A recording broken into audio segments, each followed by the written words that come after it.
is it fair to say that even before H-1B, was the migration pattern the same that, mostly CS graduates used to migrate from, let's say, from India to the US for mostly tech jobs? Or was there a different pattern? And also, if you can also set the stage, what is H-1B in itself? And, Yeah, that's a great question. So you would get engineers going to the US, but not necessarily CS grads at that time. So there were engineers of all types, mechanical, electronic. They were helping build like the airline industry. They were helping build other kind of hardware industries, right? And then you would also get doctors at that time, right? But all of that was dwarfed in scale by what was to come in the 1990s, which was just, computer science grads, right? Like if you compare the numbers, that was kind of an order of magnitude higher of, you had computer science grads in the 1990s going compared to kind of the numbers you were seeing with engineers and doctors in the 80s, right? And they were going to the US. So the migration, for instance, to the UK was mostly actually physicians, doctors, right? There was no tech folks were not going to the UK, right? So if you look at kind of by country, so what was the H-1B program? The H-1B program is for high-skilled workers in what they call specialty occupations, right? So there's a list of occupations that the US classifies as specialty occupations. These are occupations that they think will be good for the US in terms of growth, and that they claim there's not enough local talent being produced in these occupations, right? So software engineering, software development, and computer programming were kind of part of this list of specialty occupations. There were, of course, many other specialty occupations, including aeronautical engineers and so on and so forth, right? And it's a visa, it's a high school visa. You have to have a college degree in the relevant field and so on. It's a visa, it's a temporary visa, right? So it's basically, 3 years, renewable for another 3 years, so 6 years. And then you have to get a green card if you want to stay. You have to become a permanent resident if you want to stay further. But the green card process for Indians is backlogged. So the green cards have country quotas, which means India is kind of oversubscribed for that. And so Indians have to wait a very long time to get a green card, right? So the H-1B was like a temporary visa, essentially. And after 6 years, a lot of folks actually went back to India also at that time. Yeah. So, you mentioned that like previously there may be, physicians, doctors who would migrate from India to the US, UK, etc. And 90s, you seem to ascribe 90s, there was like an exponential change or a major change in CS graduates going to the US. Is that boom mostly ascribed to the internet boom and the requirement of, I'm guessing internet boom was the major driver for that?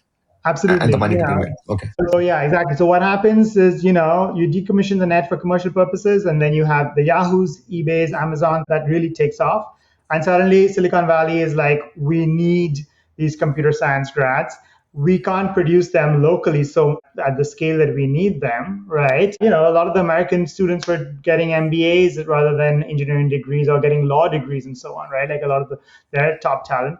So where do we get them from? Well, we know the hardware people who came from India were really great. That's a market we can tap into. So they really took over the entire kind of H-1B pathway. By the 2000s, 70% of these visas were going to people from India, and 86% of computer scientists coming into the US were coming from India, right? So it was like the Indians essentially took over that entire kind of that pathway, right? And it kind of took off because of the tech boom. So I see two threads forming here, right? So one is because of the internet boom, there are people migrating from India to the US and maybe, getting jobs in the US and then, building like a community in the US itself. But also how there are a bunch of engineers sitting in India, but, apparently there are a bunch of engineers sitting in India and working for the US companies, either because, and this might be also, he touched on how either due to they didn't get the visa to continue staying in India, so they come back and either they start some outsourcing operation or they continue working in. So there seems to continue working in Bangalore and building that. So I feel like those two are these two things related as well, like Absolutely. So exactly. So I think it's a very important point because people keep talking about this brain drain that's happening from India, right? Like they're going, but what they don't see the flip side of that's very related is the kind of brain gain this entire process created. And what do I mean by that? So kind of the prospect of migrating to the US and getting this salary that was kind of 8 times higher is what really drove the big enrollment in computer science and engineering degrees in India, right, in the 1990s. So there was this big increase in kids getting these degrees. All our uncles and teachers, like my teachers were always like, hey, get an engineering degree. I disappointed that I was the black sheep of that classroom because I was the only one who didn't get an engineering degree, right? And they were all saying, get this engineering degree because you can get this amazing job in Silicon Valley that can pay you 8 times as much, right? But of course, the H-1B visa is capped, right? So that not all these, students who are getting this engineering degree can get a job in the US. So out of the kind of the 10 new students who are getting these tech degrees, only one of them goes to the US, earns a very high salary. But the other 9 students are now there in India, right? So there's a skilled workforce in India, right? And then what happens is when the H1, the people who did go abroad to the US, after 6 years, a bunch of their visas expire and some of them come back, right? So that's what we call brain circulation. They come back bringing ideas, they come back bringing networks with Silicon Valley.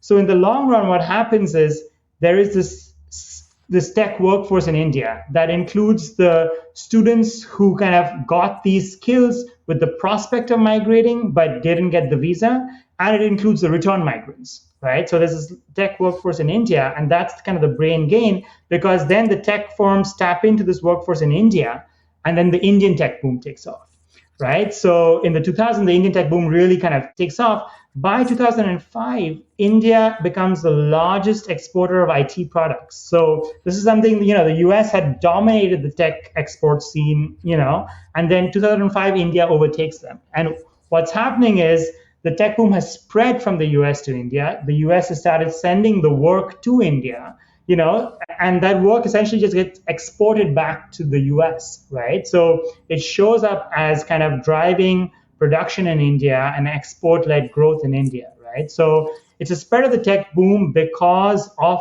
US migration policy, essentially, right? From halfway around the world, right? And this brain gain is kind of, in some ways, what we show in our work kind of really outweighs kind of the brain drain kind of narrative that was going on.